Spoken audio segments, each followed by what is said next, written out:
Hey, everybody, welcome to the Jim Masters Show, live entertainment, lifestyle, celebrity talk show series. Hope you guys are doing well. Thanks for joining us. It is a beautiful day here today. Watching, of course, the weather being very, very nice. We're so blessed here. We're along the coast, yes, here in the northeastern United States. For those who are watching for the first time, I'm your host, Jim Masters. Thanks for being with us. If this is your first time, we welcome you. If this is the millionth time, we welcome you. Matter of fact, it feels like sometimes we've done a million shows. We're coming up on almost 1,000 in just 3 years. We're here in the New York area. Yes, good old New York. In the New York area along the southern New England coast between New York and Boston, which is a nice spot to be right about now with the weather being, in the upper 70s, low 80s, light coastal breeze. We were outside earlier. It was a busy day. I was on radio all day today, but we squeezed in a nice walk with a group of us along the coast by the water. And it was really, really beautiful, really, really nice. So we squeezed in, our physical fitness that we like to get in, especially this time of the year, walking and cycling along the coast. And it was really nice. Beautiful, beautiful time of year. Again, we're doing this show live. So the weather's nice, but we have a little rain, I guess, happening in our direction. I don't know if you guys knew, if I told you that at one time I was also a substitute weather man, weather person on television, as well as everything else that I've done. And we did AccuWeather. So I love the weather and I love to keep abreast of what's going on weather-wise. But there is your local tri-state forecast for here. Hope it's nice wherever you are. If it's not, hey, kick back, relax. We're going to talk about some really cool topics and subjects with our fascinating guest who's joining us from New York, actually from Cold Spring, New York, a little upstate, and really, really somebody who is dedicated to interior design, decorating. He's a stylist. He's an author, a former model as well, and been into fashion as well as, again, homes of all kinds. And he's also a licensed real estate broker, renowned in New York, with offices in New York City. And he is also he's a dad, he's a husband to Congressman Sean P. Maloney in New York as well. You may or may not know that. And they're going to be going to Paris too. Yeah, which is kind of exciting. So a lot of cool things. Very busy. He was in meetings all day. So we're so honored that, we have some moments with our very special guest, Randy Florke, who's joining us, renowned American designer, stylist, realtor, author. You guys thought I had a lot on my plate, huh? Very, very busy guy. And he loves, again, design and style and decorating. He's been able to combine his expertise and his love of art and of creativity and design with real estate in such a beautiful way. And we have some cool photos and things we're going to show you, but we're going to learn about what he does, his process. They also adopted wonderful children. We're going to talk about that because, as much as we're going to talk about the interior design and decorating, he's got a unique story. It's a wonderful love story. It's a story of family and home and hearth, as much as it is, of course, about his epic career. So we are going to really have a good time. If this is your first time joining us, again, we welcome you. Anybody watching right now live, if you want to comment and interact with us, gang, you can do that. You can do that by subscribing to the YouTube channel. That's where we house these episodes, though we may be expanding even further beyond that. So stay tuned for that news as well, coming up in a matter of weeks. But subscribe to the YouTube channel and do so by just giving us a subscribe. You see the red button there, or maybe it's the black button. I know on certain screens it's different colors, but when you subscribe to our channel, Jim Masters TV, which houses the Jim Masters Show series, you can comment during the show. Say hello. You can say hello to one another. Say hello to us, and have a good time with us. You can comment. You can chime in. It looks like a lot of you are doing that already. That means you are subscribers to the channel. It doesn't cost anything when you subscribe to the YouTube channel as well. Nothing. So feel free to do that. It helps us grow as well. And of course, leave a comment for us and give this episode and all the ones you enjoy a hearty thumbs up. Like. We love when you like. How do you like that? Wow, I see a lot of comments already built up here. Thanks, gang. You guys are terrific. We appreciate it. Tell you a little bit about our very special guest, Randy, joining us again from his wonderful home in New York. First of all, um, he really does have an uncanny knack for predicting trends without succumbing to them. He's guided by a perspective that's consistently spot on yet fresh. His early entree into upstate New York, promoted out of the New York City West Village storefront, is but one example of his ahead of the pack mentality.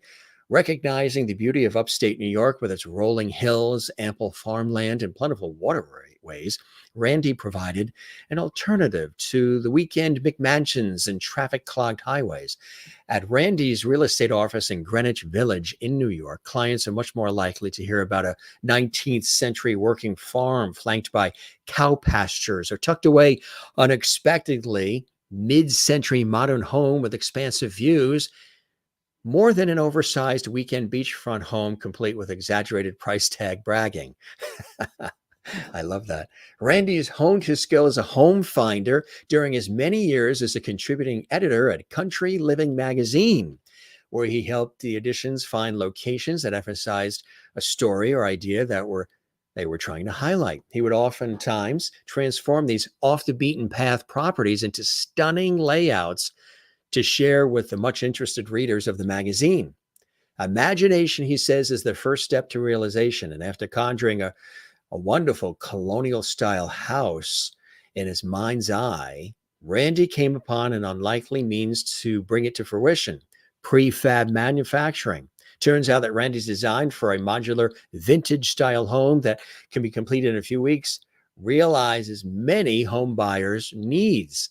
His modular homes were first of its kind when they were launched several years ago and added a real panache that was a radical addition to the prefab marketplace.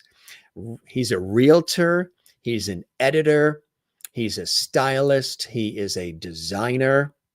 He really is a jack of all trades on so many different levels. He's a renovator, and the range of hats worn comfortably by Randy means a large presence in a variety of media.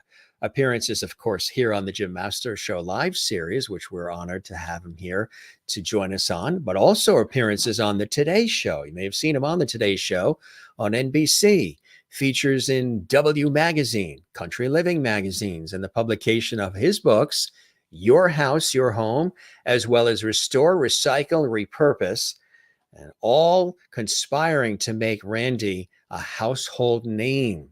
But his early beginning on a farm in the American heartland keep this innovator grounded.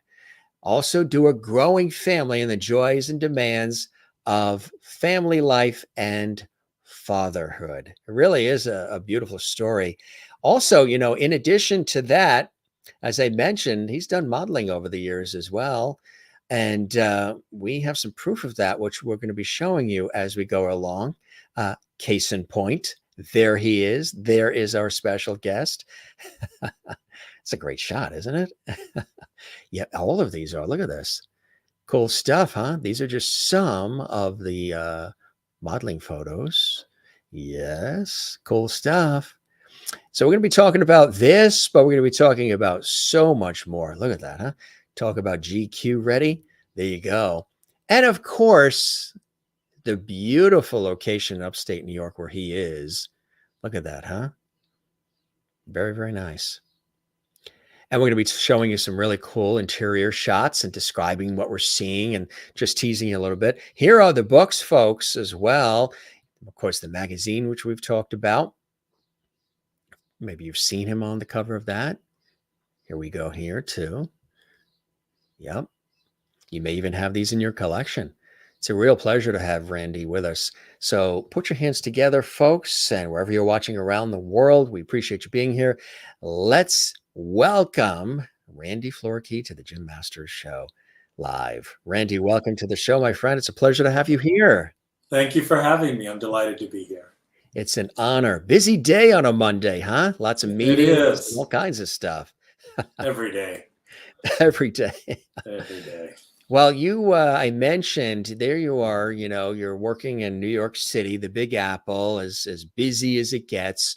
but you have these Midwestern sensibilities and roots that still hold true for you, right?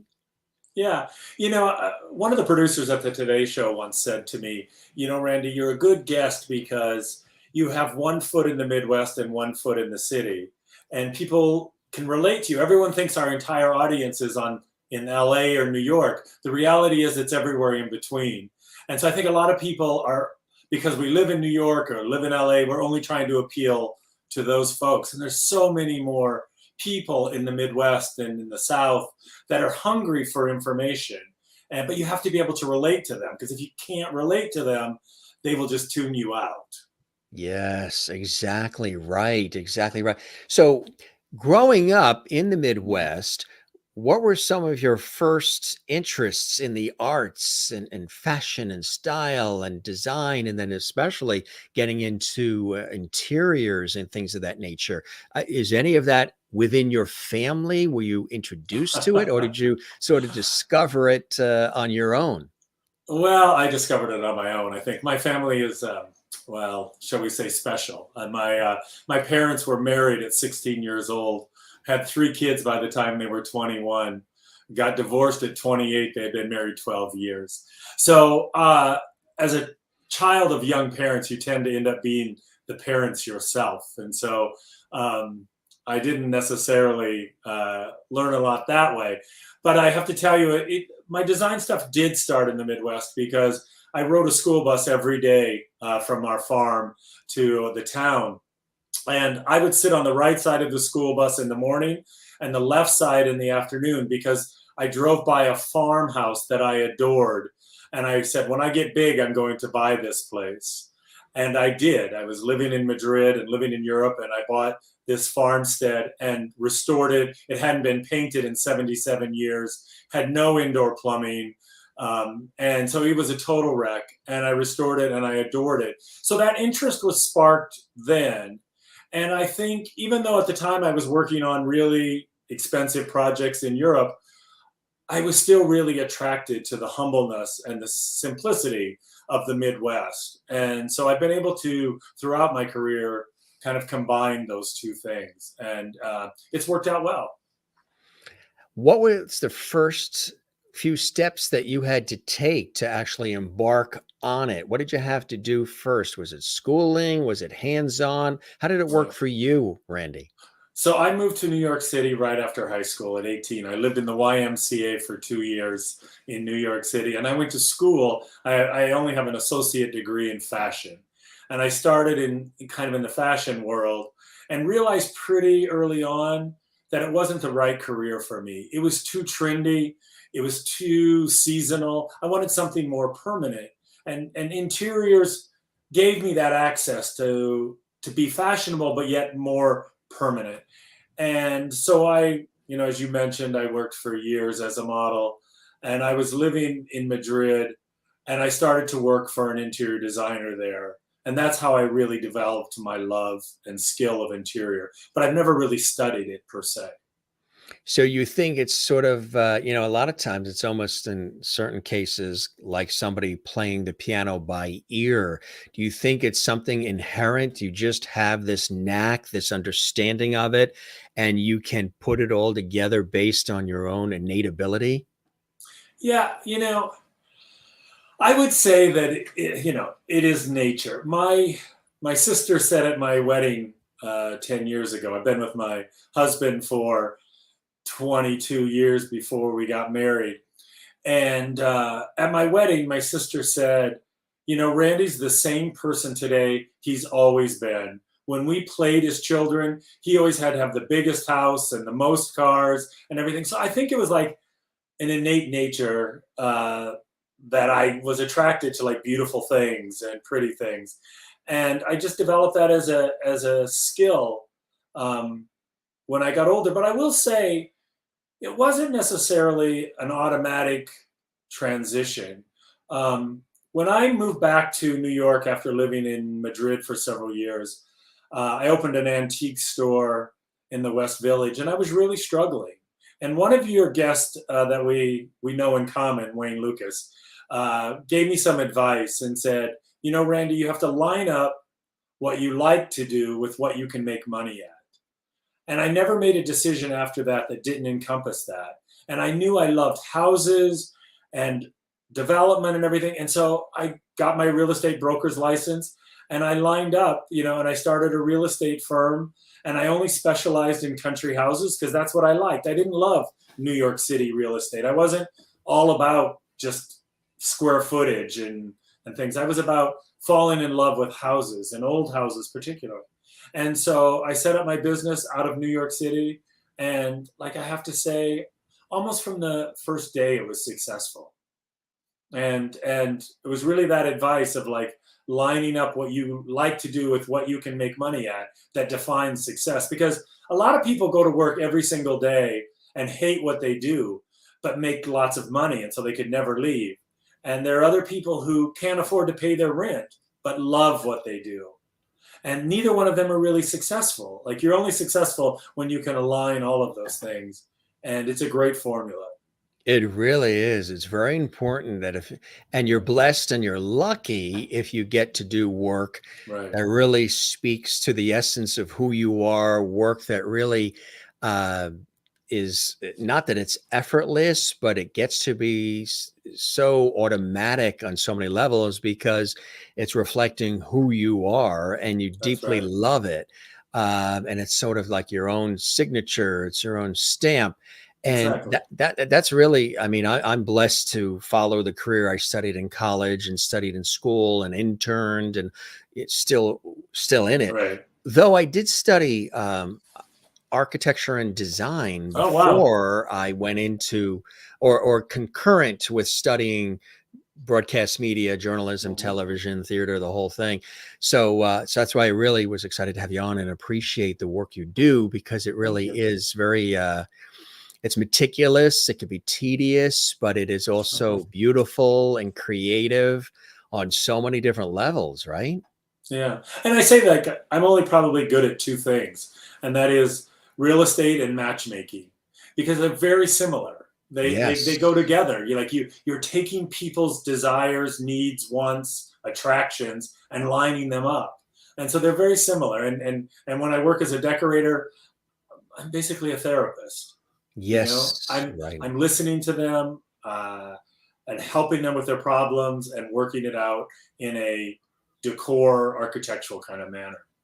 What came first, the interior design and decorating or the real estate? Interiors did. I worked in Madrid, and then when I came back to New York, I worked for an interior designer architect called Juan Pablo Molino, who's a very high-end decorator. And his style was not necessarily my personal style, but I felt it was very important to work for somebody at the top of the high end, because you can always scale back from there. But if you don't learn that high end and you get a project that's that, it's hard to make that jump. So I felt like I really needed to learn that, and then I could scale it back and interpret my own style, etc. And so I worked for him, and then I left him and started my own business. I started by renting a U-Haul truck and going to Iowa, my home state, and buying a truckload of furniture, farm distress furniture, came back, started selling it in the flea market in New York City, made enough money in 6 weeks that I could open a store on Perry Street in the West Village, and opened the store. And that's how my business started. And I did that until I wasn't making enough. I had adopted my first son at that point and needed more money, more revenue, and was really struggling. And that's when I got into real estate. Well, it's actually more organic than that. My husband and I, then partner because we weren't married, bought a house in Sullivan County, New York, in the Catskills, and we restored it. And he got a job in the White House in the Clinton administration. And so we decided to sell the house upstate and buy something 2 hours from New York and 2 hours from DC. And I gave the house to every broker upstate. And it was a house that Metropolitan Home had photographed and selected as one of the best 10 in America for restoration and renovation. And I was selling it on 22 acres for $135,000. And not one of them brought me an offer. And I was like, what am I missing here? So I photographed it, put it in the window of my antique store, and sold it for cash in 7 days. And so I was like, wait a minute, I'm missing something here. Mm-hmm. So I got my real estate license, and the rest is history. And I started in the Catskills, so 2 hours north and west of New York City. And now we are in the lower Hudson Valley, 1 hour from New York City. So I cover the lower Hudson Valley all the way to the Catskills. So it is a situation sometimes where you are selling the property, but then the people that you're selling it to also want you to be the person that does the design and decorating as well. Yeah. So what happened was, after I started the real estate, I was losing out on customers because they're like, oh, I love this place, but it needs new bathrooms or it needs a new kitchen. And I'm in New York City and I can't watch it and I don't know the area.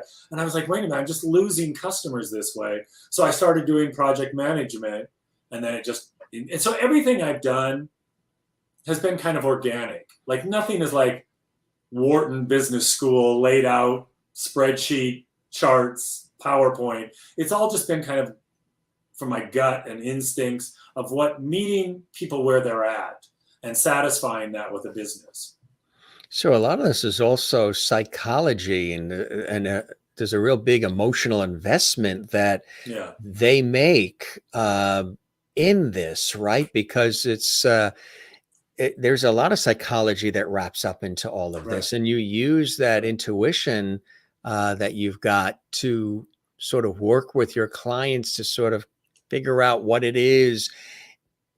I'm trying to figure out how you go about doing it. Do you sort of size up the situation, the personalities of the people, their interests, their desires? I could see that being part of it. Like you say, it's not just coming in with the exact ruler and this measurements and all. That's part of it, but it's really getting a feel for the people themselves. Yeah. So what I always do is, I develop a wish list with people, like what would they really like? But I go from there and I get a feeling of what they're going to love, and I listen to them. And the one thing that I really learned from my last job working for the decorator was he could take them through a project and make them see themselves in that house, and like down to like what the china was going to sound like when it was on the table, and the noise of the cutlery and everything like that. So I really use that with walking through people's houses. And then when you see there's a fear factor of something, look for a solution, and because nothing's going to be 100% of what you want. You're always going to have to make something what you want perfectly. And I think that with a country house, different than your primary house or your city apartment, it has to be an emotional connection, because you're going to live there. You're going to love there.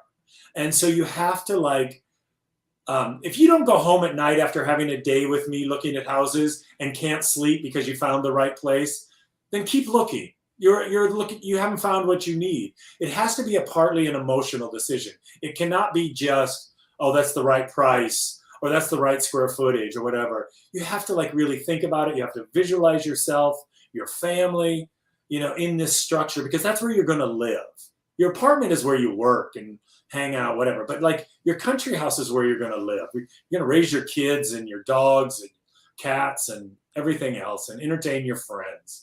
It's your oasis. It's also your escape from the craziness of everyday life. It's the place where you can come and take the mask off and just put your feet up and enjoy your yard, the home itself.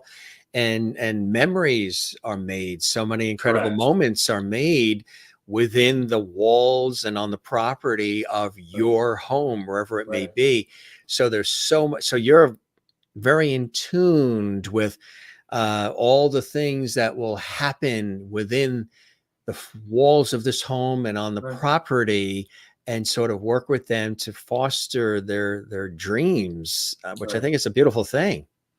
Yeah. I always say, get a dog or have children, because you'll make good decisions because of that. Decisions that are good for you. It's oh, the dog needs to go to the beach, or the kids need to play in the dirt, or, we need a garden, or what. You'll make decisions that are good for you if you have kids and dogs.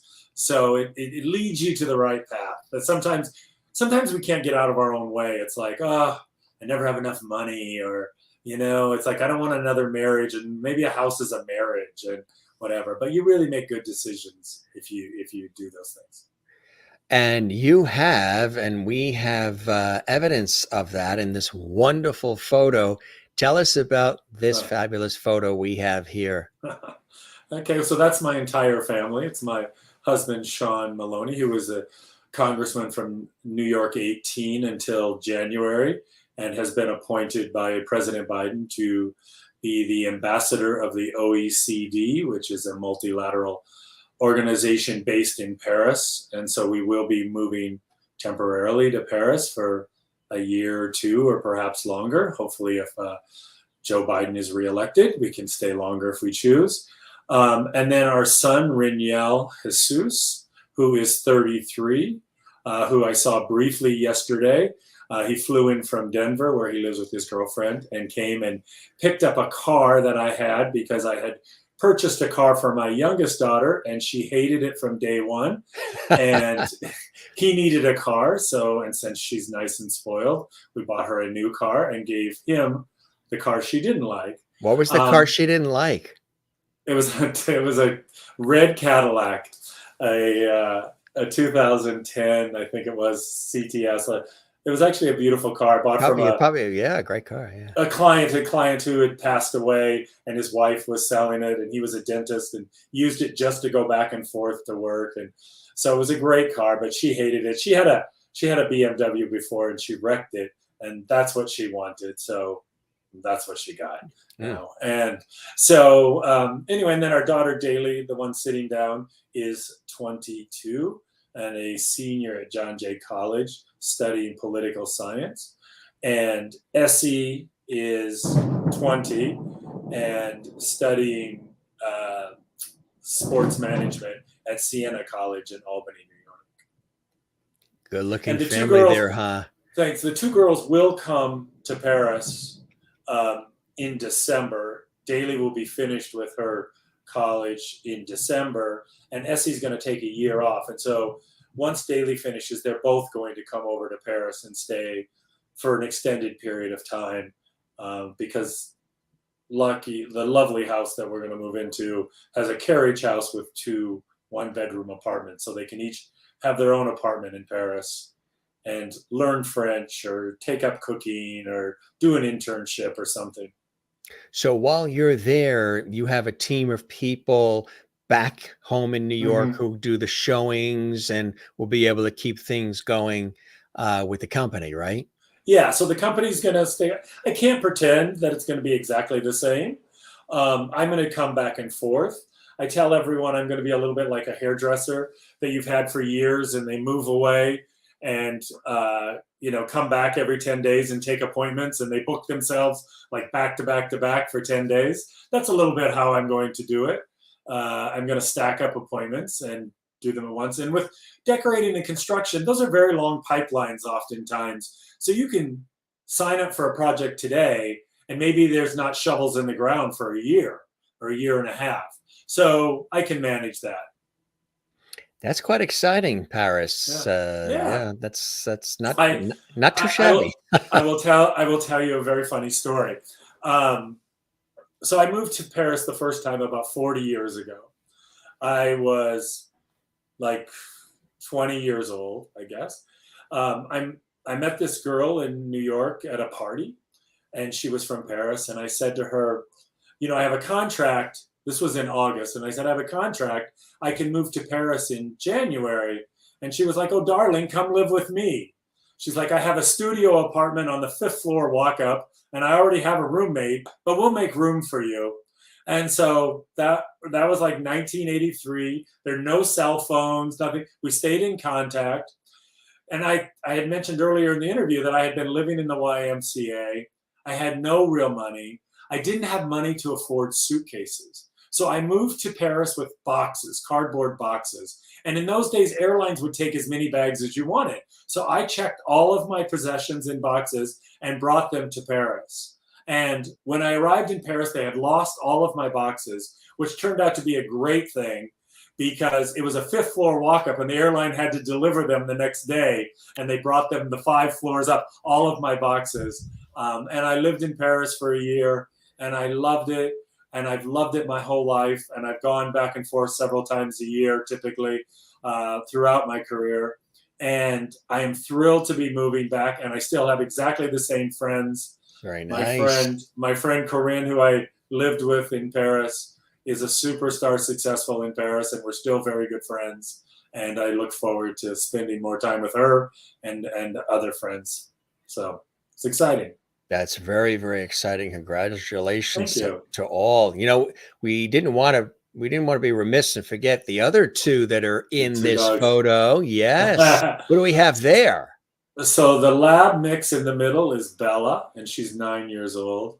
And the one on the left is Logan, and she is going to be 6 years old in September. But they are not coming to Paris. They are actually going to stay behind. We have a neighbor who lives in the guest house as part of our property, and he has a golden retriever that's about 2 years old. And we have invisible fencing that it goes around both of our properties, and they play all day long. And I don't know that his dog would survive if we took the two away. And I'm not sure that our dogs would survive being away from him and also being on leashes, even though Paris, as we all know, is the most dog-friendly city in the world. It just wouldn't be right for them. They've never been on a leash. They don't know, what it's like to walk and be in cement and everything. So we've decided it's best for them to stay here. And our daughters are going to stay behind until December. So they'll still have part of us, and I'll be back and forth. So I think it's going to be the right thing for them. That's terrific. So you got it all pretty much figured out as far as the process and how it's all going to work. You mentioned where you guys are positioned, a very, very nice spot. Yeah. Tell us about where you are. So we are in Cold Spring, New York, which is about an hour above the George Washington Bridge in Manhattan. It's about an hour drive, an hour and 10-minute train ride. We have like 8 acres on the Hudson River. We are blessed to have a great house, which we purchased 10 years ago when my husband was elected to Congress, and restored it. It had really not been touched. Built in 1922. It has a quite eccentric story. It was built for the Healy family, who were a large industrialist from Brooklyn, and they had a mansion up above us, about a 20,000 square foot mansion, I believe, called Upper Windwall. And they had one son.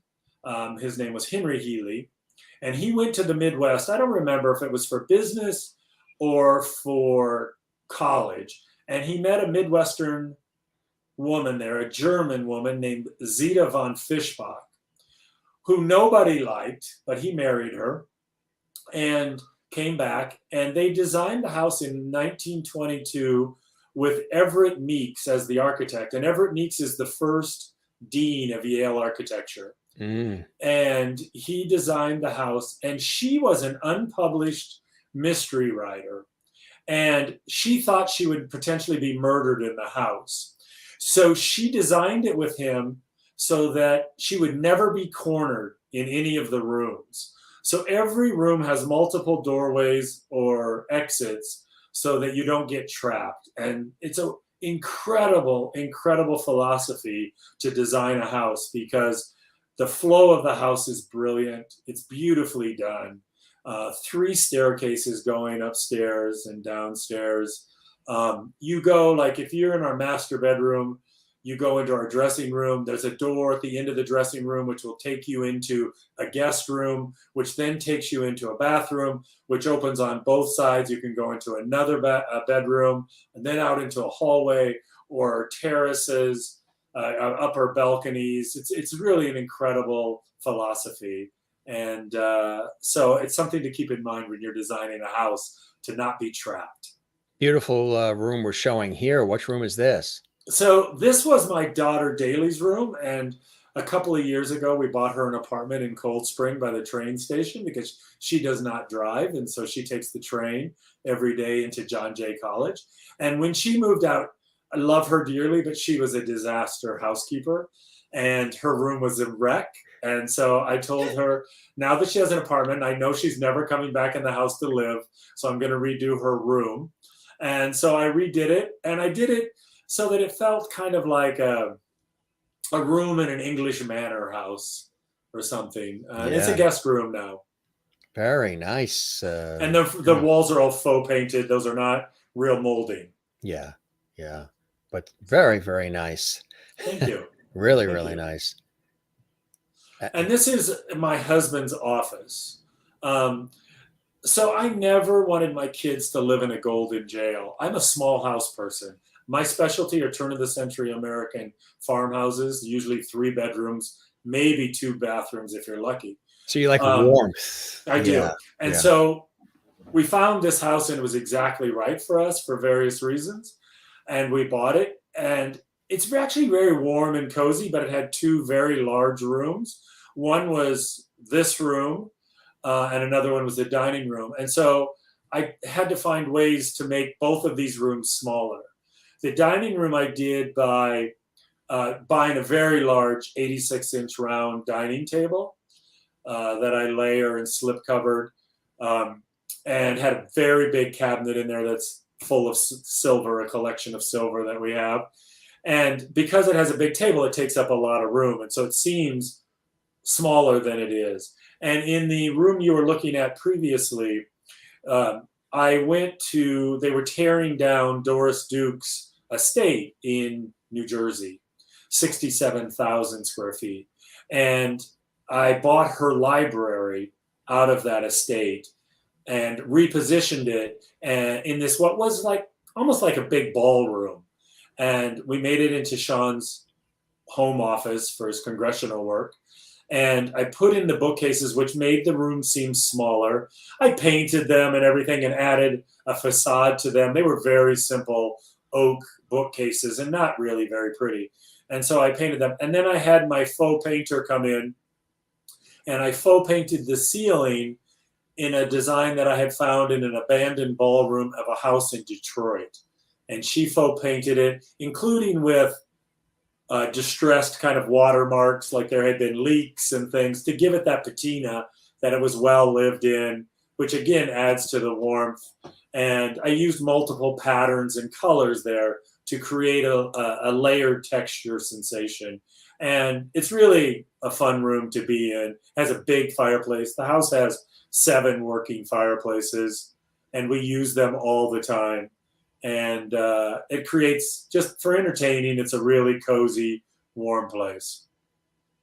And beautiful views with the pool too as well. Yeah.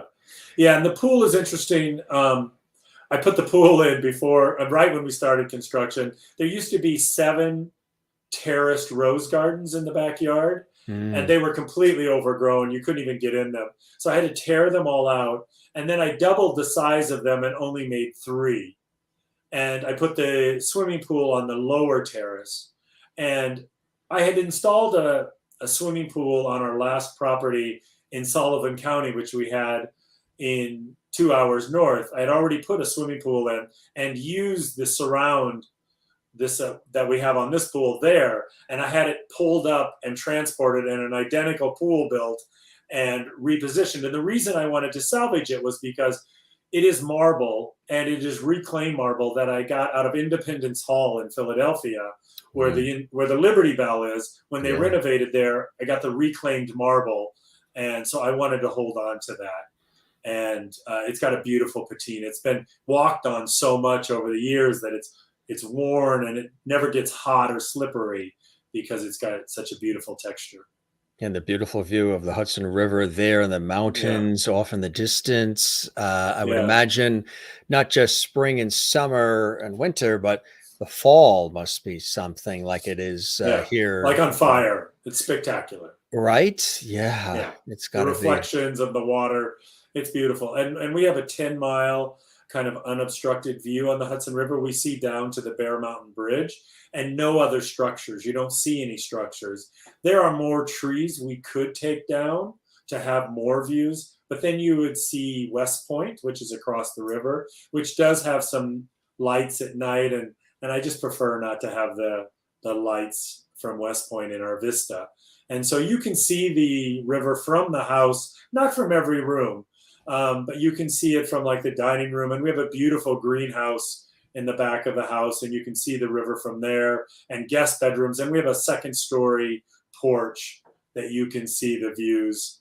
So it's really lovely. And it's somewhat of a reveal, you know, if the whole house was sitting in a position where you could see the river, then it I don't know, I find it more exciting to like walk into a room or walk up to the pool and being surprised by the views as opposed to seeing it from every window.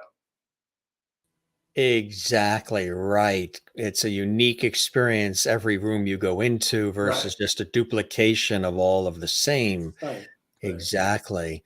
We went back in time a little bit and noticed the modeling that was occurring.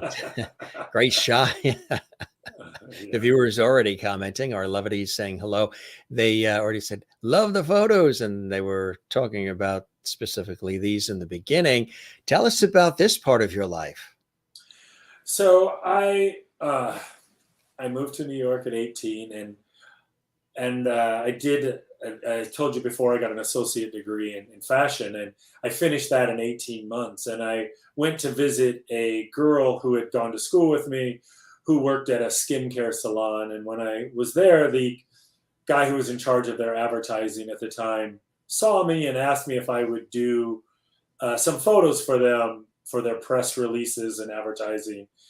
And I said, sure. And I would say within 30 days, an agent, he took them to an agency and they said yes, they wanted to work with me. And I think within a month, I was living in Tokyo, working in Japan, came back to New York after that experience and worked in New York for a while, and then went to Paris for a year, then to Milan for a year. And then I lived in Amsterdam for a year, but working mostly in Germany. The photo that you're showing now was a big poster for a department store in Germany, I believe.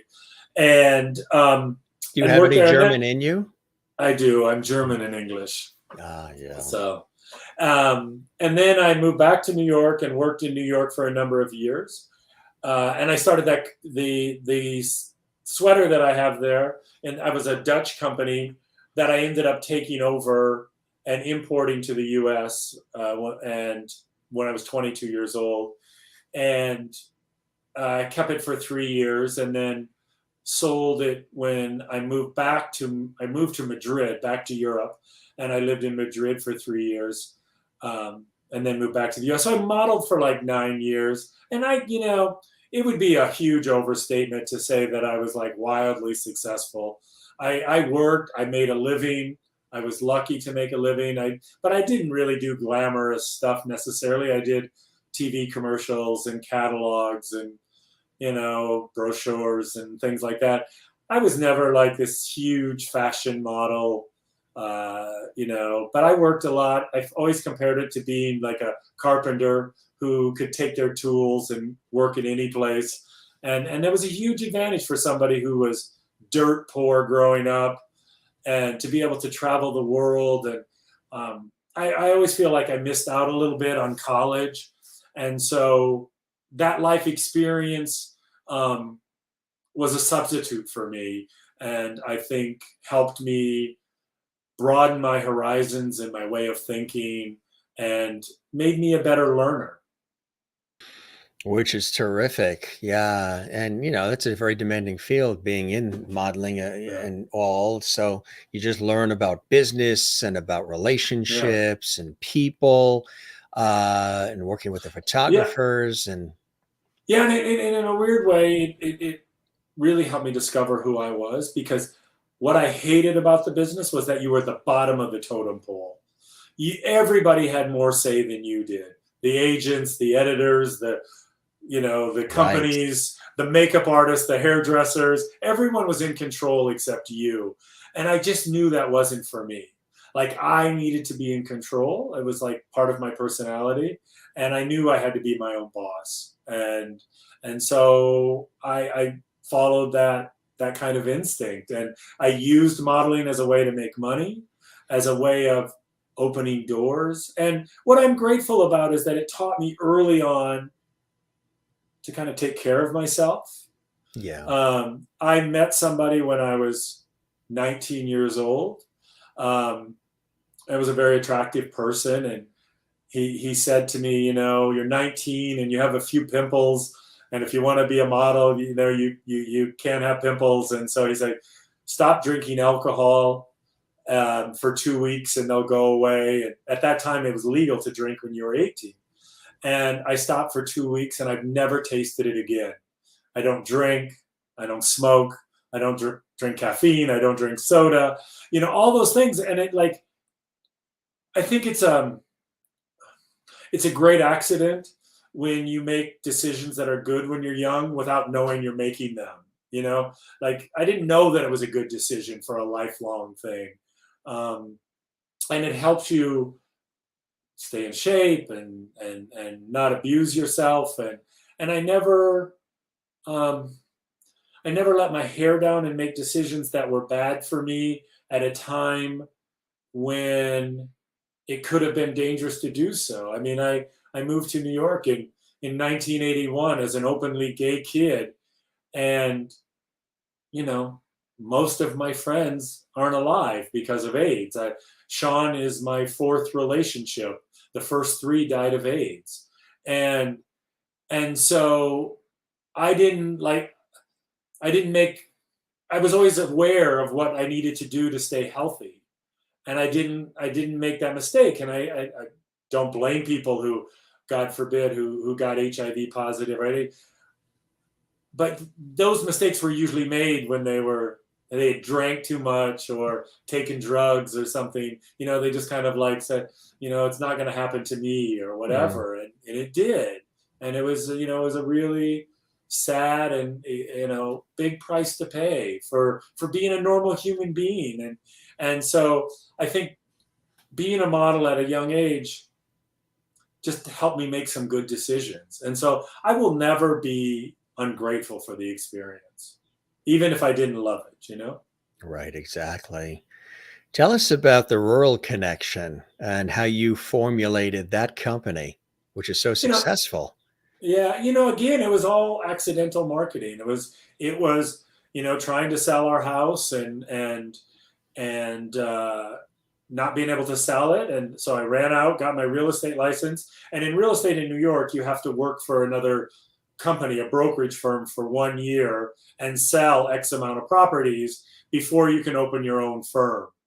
So I hooked up with a small company, a one-man show in upstate New York, and worked out of my antique store in West Village.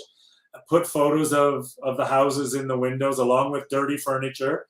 And I sold enough houses in the first 30 days that I was qualified to open my own firm. But I still had to wait 1 year because it was a minimum of 1 year. But I had sold enough properties in 1 year, in 1 month to open the firm. So it was instantly a market that nobody was working on. And I focused on houses that were $100,000 or less, or 150. And everyone, all of my snooty New York real estate friends were like, how can you make a living selling those houses? They're so cheap. How do you make a living? What they didn't realize was that I was working in an area that was at the time, not super fashionable. And so people were desperate to sell their homes. I charged 10% commission to sell it. And so you sell $100,000 house, you make $10,000. And as the broker I started to work for always said, don't spit at a nickel because it's not a dime.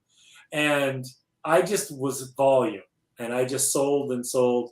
And those people that bought a house for $100,000 would brag to everybody in New York that they had paid so little for their house. And those same people would restore that house and turn around and give it to me to sell, and they'd buy a better house. And again, they all were repeat players because my target audience were fashion people, artists and young people and gay people who barely had enough money to buy a second home. Never thought they would be able to buy a second home until I brought them to their doorsteps. And here I was in the West Village, one of the wealthiest areas in New York City, and exposing these really affordable houses to them.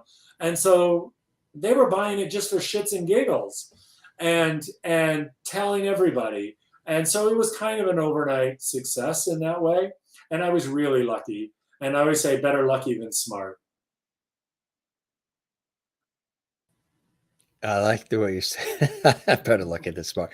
It's a combination of all of the above. Obviously, the personality, you take time with the clients, you have a keen knack for sales and marketing that is there. So it's the whole ball of wax, isn't it? Yeah. Yeah. And it's like, I'm lucky because I do the other segments of my business, the Yeah. construction, renovations, and interior Rehab design. and yeah. I can walk somebody through a house and tell them what it's going to look like or what we should do, what walls to take down. I can also tell them in generalities how much I think it's going to cost.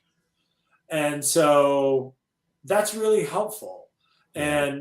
And it gives them an idea, and it perhaps, some people maybe it scares them off, but other people it makes it realize that they can do it. As long as they know the parameters of a project, they're less likely to be afraid. It's the unknown that scares them.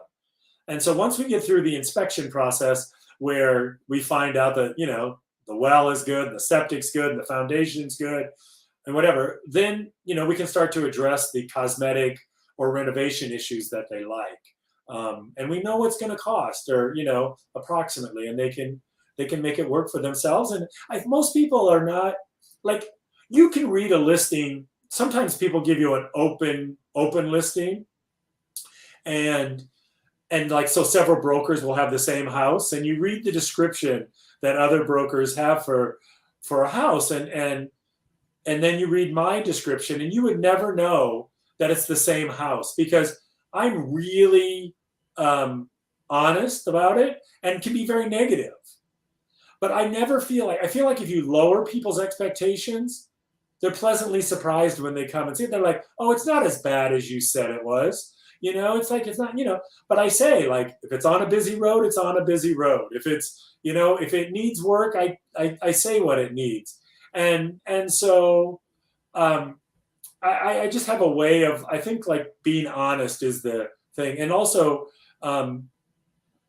understanding what buyers want, but also knowing that they don't always buy what they say they're going to. There's an expression in real estate, buyers are liars, meaning they tell you what they want and they buy something completely opposite. So knowing when to pivot, when they want to pivot. They'll come to me and be like, we want to do a fixer-upper, like whatever. And then they look at like a half a dozen fixer-uppers, and you take them to a house that's completely done, and they make an offer on the spot.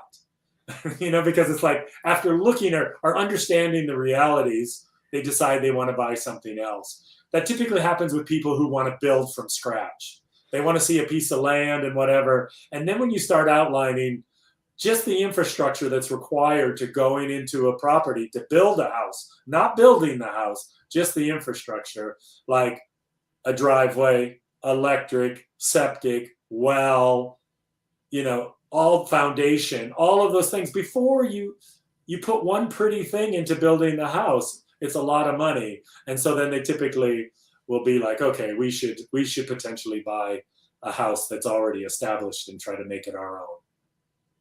We're showing some great photos of some of the properties and things of that nature, which I think is, it shows people a great scope of some of the work. And I think it's really incredible what we're seeing here.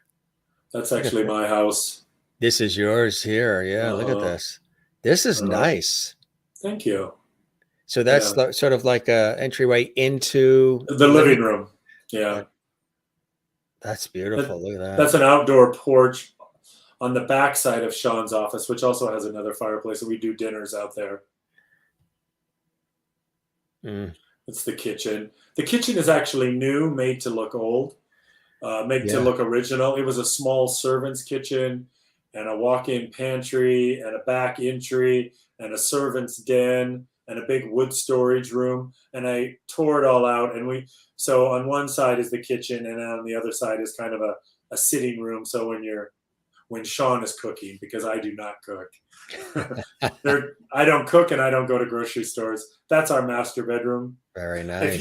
you see where the mirror's on the door to the left, Yeah.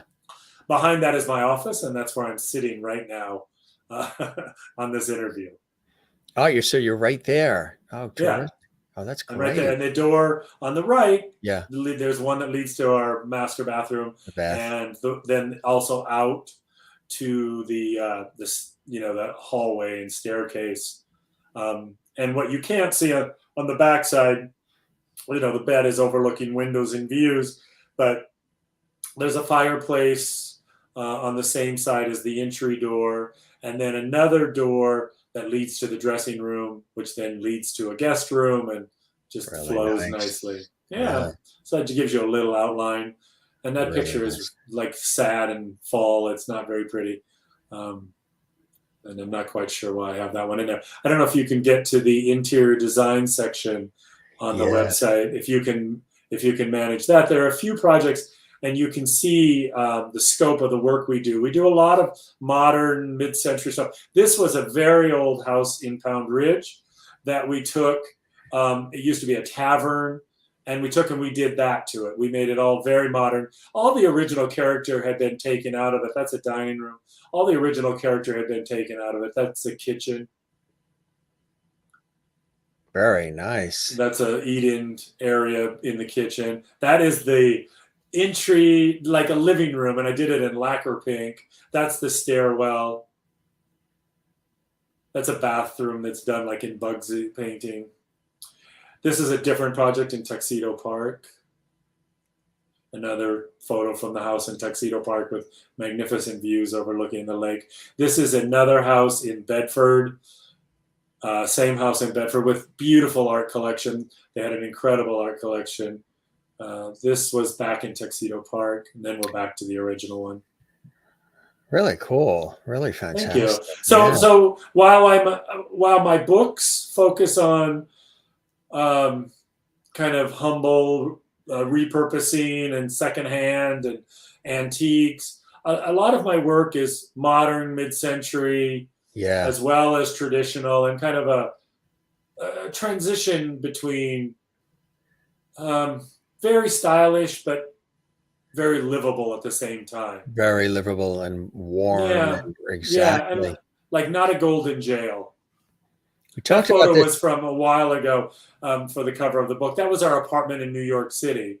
So even that you can see is done in a very homey way, not necessarily what you expect for New York City. Did you like working with Country Living magazine?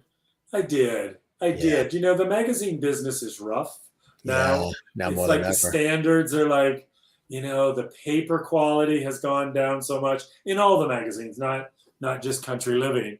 And they stretch photo shoots. They just don't have the ability to put the investments in them that they used to. And so I think it's less fun than it used to be.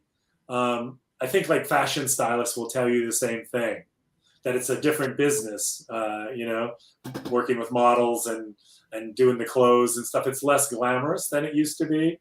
Yeah.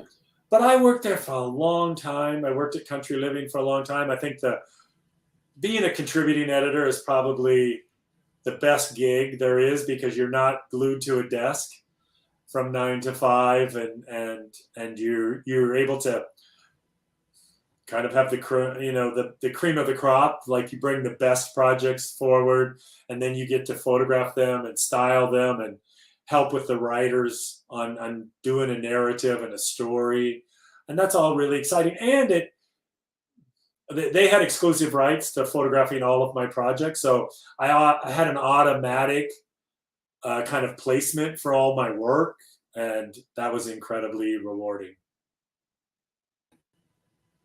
That's so cool on so many different levels. It's just really fascinating talking about all this. And as I mentioned, you're also an author. And what is it like? Did you enjoy penning these? That's a loaded question. It's really hard work. Yeah, it is. It doesn't pay a lot in the end. When you break it out by the hours that you spend and the investments you make, but it is like you never have to have a resume again. You know, it's like you can just send somebody a book, and they kind of see what your credentials are. It's a calling card. Friends recently were at a wedding at Katharine Graham's estate in Virginia, the former Oh, owner of the Washington Post, Washington Post and and Post their Newsweek. son. Yeah, their son now is the heir to that house. And they were at the wedding, and they went in the library, and there on the coffee table was my book. And so you just realize you reach people, and you don't reach people for a minute. They maybe have it for years, and that's kind of rewarding, and it feels like a legacy project. I'm not pretending to be any kind of legend or anything, but it's a project that will stick around longer than you. So I That's love very doing it. true. I loved working. I worked with a woman on it who helped me with the writing, and I loved that collaboration. I loved writing all the chapters and then handing it over to her, and her handing it back to me, and just having it be the best version of yourself. It's kind of like airbrushing of photographs, Right. You kind of take out all my bags and put You in mean about highlights. so you mean about 95% of Instagram? Yeah, exactly. uh, we're it's really cool to see the variety of different things that you've had an opportunity to do and continue to do that sort of play off, each other on different Right. levels. Tell us about this as well. Oh, so that's my husband, then Congressman Sean Patrick Maloney, and we were at the Gay Pride Parade. Sean and I have both been heavily involved in AIDS activism and in gay rights and equal rights. And this was the Gay Pride Parade. We were marching. He was running for office, re-election, I believe. And we both do a lot of activism. I travel the country doing a gay rights narrative as told through my story over the last 30 years that coincides with the gay rights movement. And it's a story about the AIDS crisis. I developed it for a program in prison. I help co-spearhead the Barred Prison Initiative, where we go into prisons and get incarcerated people associate and bachelor's degrees in liberal arts. I sit on 3 different prison boards. It's been a lifelong interest for me. And in 1981, I wrote a high school government graduation paper on prison reform and never did anything about it until Sean was elected to Congress. And then I got involved. And so the Barred Prison Initiative asked me to do a lecture in college, in prison, about things that had changed while people were incarcerated, but that isn't necessarily in textbooks. And so they asked me to do one on gay rights, and I did it and developed it with Gwen Walls, who is now the First Lady of Minnesota. At that time was the wife of Congressman Tim Walz and my congressional spouse mentor. And we developed, we did all the research with the Gay and Lesbian Institute at Mankato State University in Minnesota. And so when we were done, they asked us to do it there. We did. And that started a journey of doing the lecture at colleges and law firms and corporations. We get paid to do it at corporations and law firms, usually as part of their diversity training credentials during Pride Month, typically. And then that money affords us to do it in places that can't afford it, like gay and lesbian community centers or prisons or jails and other places. And it's really rewarding. And so Sean and I both work hard on activism, and it's been really rewarding work. I feel like we've been given great opportunities, and you have to give back. On so many different levels. Absolutely. Here's another And example that of that. and that's a photo of Gwen Walls, the First Lady of Minnesota. We did our lecture at General Mills in Minnesota at their headquarters a few years ago. It was before the pandemic.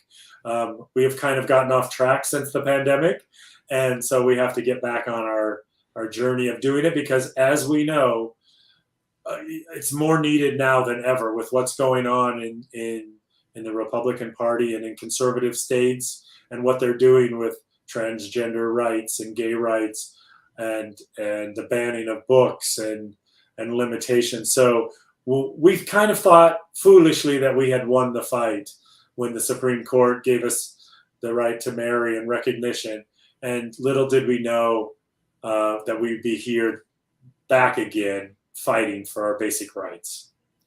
With all that you are both doing, how do you have time? What is your secret to balancing the careers, the family, the advocacy, the activism, all of it? Because there's so much on the plate. What's your strategy for balancing it while also having time for yourself and soaking up the fruits of all the labor? So you say that with an assumption that we're successful at it. I'm not sure we are. No, There's I that think humble Iowa once again. I think that making time for each other has always been a priority for us. So even when we had 3 kids at all different ages, our kids are older now, and probably require a lot less time. But even when we had young kids, we would take vacations by ourselves. We would do date nights. We would go, and we never lost focus of that. And I think so many couples, once they have kids, they feel like they can't do anything else. So in that regard, we always did. As far as our careers, we were both really busy, but I was able to, because I had my own company, I was able to take care of the kids. We didn't need outside help. I took the kids to work. I was able to, my poor son, who is now 33 years old, has been to more house closings than most lawyers and real estate brokers, and home inspections and showings, and as well as the girls, and been to more construction sites. If the building inspectors would have busted us with me having kids in car carriers and strollers on construction sites, they would have had a heart attack. But you just include them and take them along for the ride, and we have had them participate and travel with us and travel on their own. We've always sent them to different places. If they had the opportunity to visit family and friends, we would put them on airplanes and they would go, and we would have time for ourselves. And we work hard at it. I think I can say I'm better at it than Sean at maintaining friendships. I really stay in touch with people. I have the same friends I've had my entire adulthood that are still around, and we're still friends. I don't throw people overboard, and I like the fact that people know where I'm from and who I am, and knew when I was on a New York diet of a slice of pizza a day because I had no money, and those people are still my friends. They liked me then, and I think they like me now, and I will say that it was really beneficial to maintain relationships while Sean was in Congress, because typically when you run for Congress, you've lived in the community for a long time, and people knew you when you were a lawyer or a business person or a school teacher, and then you worked your way up and became a member of Congress. We lived in New York City, and we didn't live in this district, and Sean was a carpetbagger, and so we didn't have any long-standing relationships in the district. And so people didn't know me other than the congressman's spouse. And we have very good friends in this community. But there is a difference from people who know you before your husband was in politics. And you really feel like you can let your hair down with those people. So I would have to run back to New York City and see my friends there to like really vent or whatever. Because I feel like with your new friends, it felt like complaining, that you weren't grateful for the opportunities. And we were so grateful for the opportunities that his life in politics gave to us and to our family, and the work we were able to do. Because being in Congress, it's not just one individual, your whole family participates. Mm-hmm. People come to you with their concerns and their Yeah. issues and their problems, and you help execute, you help eliminate them and execute them as a family. And gratefully, people feel like they can do that with you. And I loved helping people and getting things executed. I mean, we had a 17-year-old kid come here yesterday, seeing if we could help expedite his passport. And so it's still happening, and we're grateful for that opportunity that we were able to help and serve. And I think when you feel like it's an opportunity to serve, it seems less like work. And so it's just part of your life. I would imagine you probably feel a kinship with Pete Buttigieg and his Yeah. partner, spouse as well, huh? Similar. Yeah. Yes. I think like Pete's a great guy and Chasten's a great guy. We've had the pleasure of getting to know them through politics and having dinner together at their house and with their babies. And yes, and I think Chasten in particular has really developed a way of communicating with people that gets attention. Like his tweets create a real response on the right and on the left. And I hope that like some of the work that we did in the 80s and 90s has made it easier for them in some way. I hope so. Why do you love doing what you do so much? Why is it in your blood and your DNA to create and connect in the way that you do on so many different levels, Randy? I moved out of my house at 14 and I lived with my aunt and uncle. And when I was moving to New York at 18 after high school, I asked my parents for $20 a month and they said no, they couldn't afford it. And I had saved $6,800 in high school raising pigs and selling them and working in a discount store in the record department. And I'd saved that money. And, I was lucky enough to get through high school. And my aunt sat me down when I was moving to New York and said, Randy, you've been given a lot in life. And you have a responsibility to be kinder to people than the average person. And I didn't know what the hell she was talking about, because here I was with a high school education going to New York, didn't know one person in New York, and had asked my parents for $20 a month, and they said they couldn't afford it. And I was like, what did she mean that I was given a lot in life? I didn't know what she meant, but I knew she was right. And I never forgot it.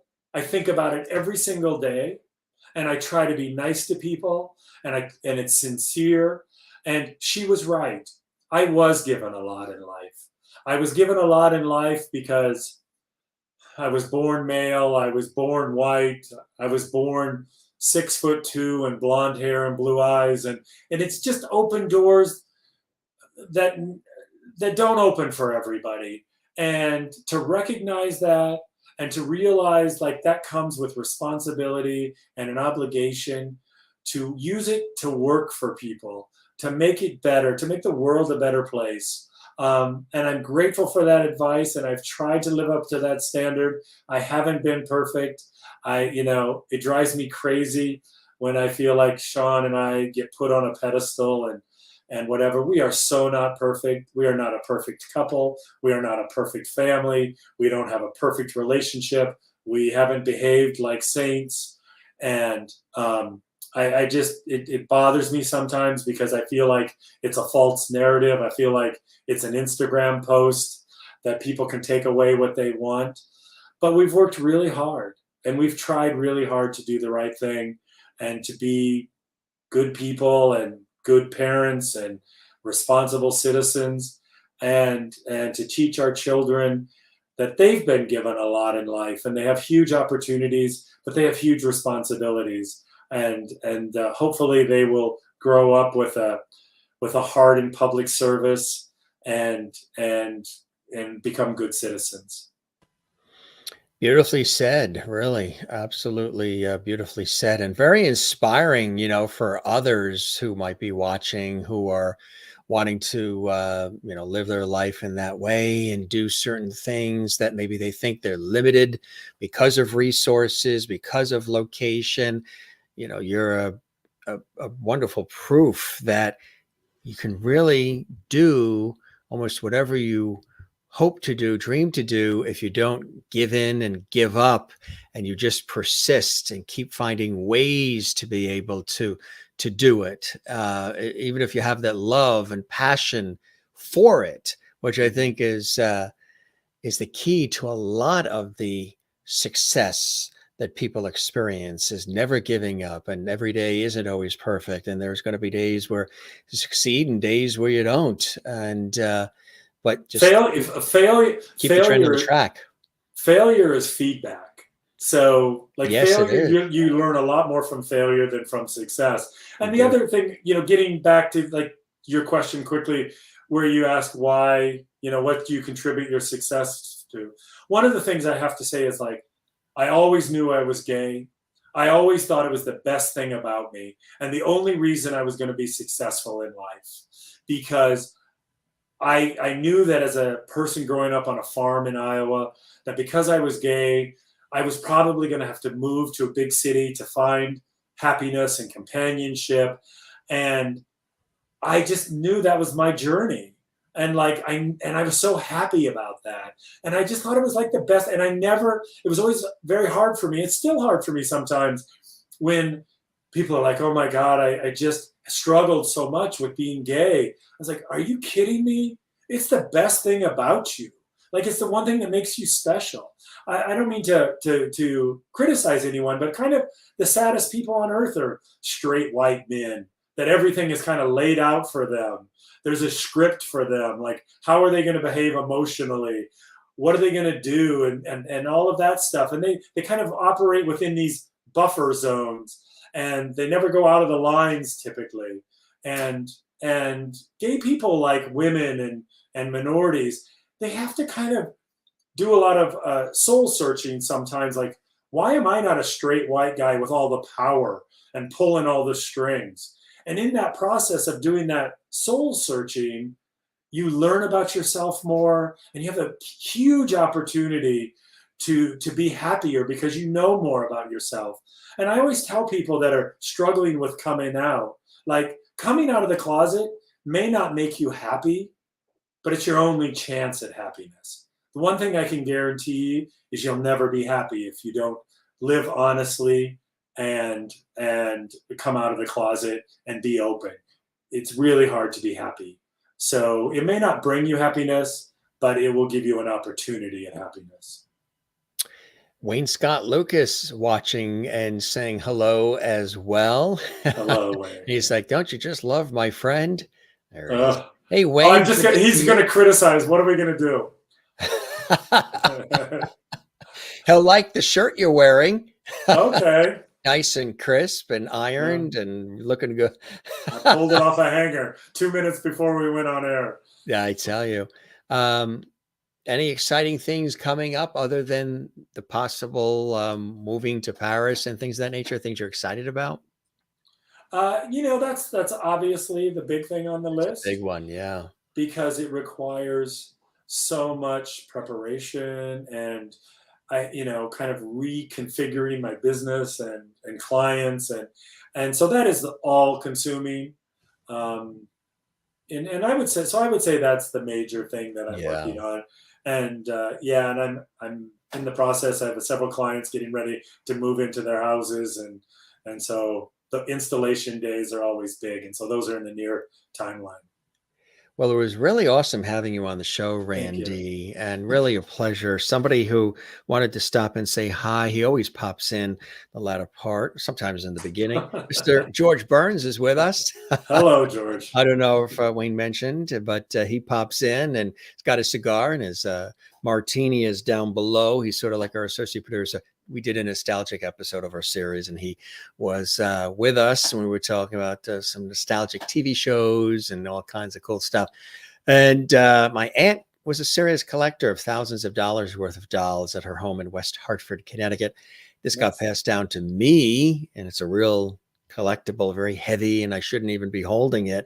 But he popped in to say he thoroughly enjoyed the conversation. Thank you. And he's always dapper. He's always got the tie. He's always well dressed. I think Wayne gave him a thumbs up months ago. Oh, that's good. Well, and there's the website. We've been showing it, folks, too, the ruralconnection.com. You can make connection, and truly a pleasure. I hope the show met whatever expectations you had, Randy, and you enjoyed the time with me and all of us, our viewers who have been commenting throughout, enjoying it as much as I have with you. Thank you. Thank you for having me on. The pleasure was all mine. You be well. And hey, look, we thought we'd chat for about an hour. We did an hour 20. Okay, there you go. Not bad, huh? Not bad. It was a pleasure, Randy. Spread the word about our show. It takes a village. You know, other folks you think would like to pop on, and truly thoroughly enjoyed it. Just want to show you a couple of things from some of the viewers. Thank you for being here with us today, Randy. Good luck with all you do in the future. Enjoy Paris. And thank you, Randy, for being here tonight. And thanks, Jim. And let's see, this has been a most interesting conversation. Randy, thank you for joining us in Lovety Hall. You are now a Lovety. You're a Jim Master Show Lovety. How cool is that, huh? That's nice.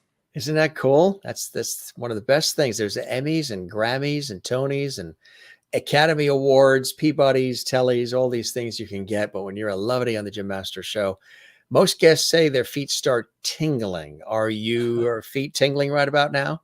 Oh, my feet are tingling. One of the guests said they started levitating. We don't expect you to do that. Not on the first episode. Maybe when we have you come back. Okay. You be well, Randy. Thanks for spending time and being so open and real and authentic. Congratulations on all. I know you're very humble, but thank you for, congratulations for sharing or thank you for sharing all of the incredible things that you do and you believe in. And congratulations on the successes that have come your way. You have a lot of blessings in your life and you're fully aware of it and you're sharing them with the world. And that's a beautiful thing. So continued success and joy in your life. And we'll have you back again down the line. Okay. Thank you very much. You be well. Take care. Cheers. Take care. Bye. Randy Florke here on the Jim Masters Show, and you got a chance to learn about his incredible background and a lot of different stories and a lot of different directions, which I think is great because you get a full picture as much as we can share here during the course of our show. His beliefs, his passions, things that, he has created and designed, which I think is amazing. He really does have a keen eye.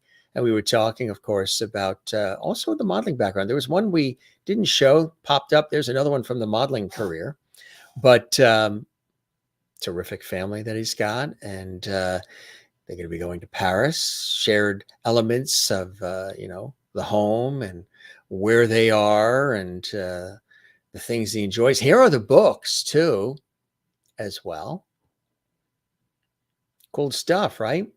We appreciate Randy. Founder and president of the Rural Connection, interior designer, restorer, renovator, author, licensed real estate broker in New York. And it was a pleasure to have him here on the show, exclusively joining us here on the Jim Masters Show, which we thoroughly enjoyed.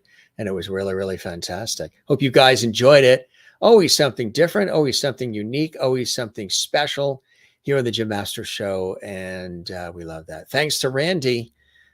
A lot of titles, right? Stylist, realtor, author, renowned American designer, and so much more. Thanks for joining us on the Jim Masters Show series. Gang, if you enjoyed it, give this episode a thumbs up, like, Leave a comment on the YouTube channel as well.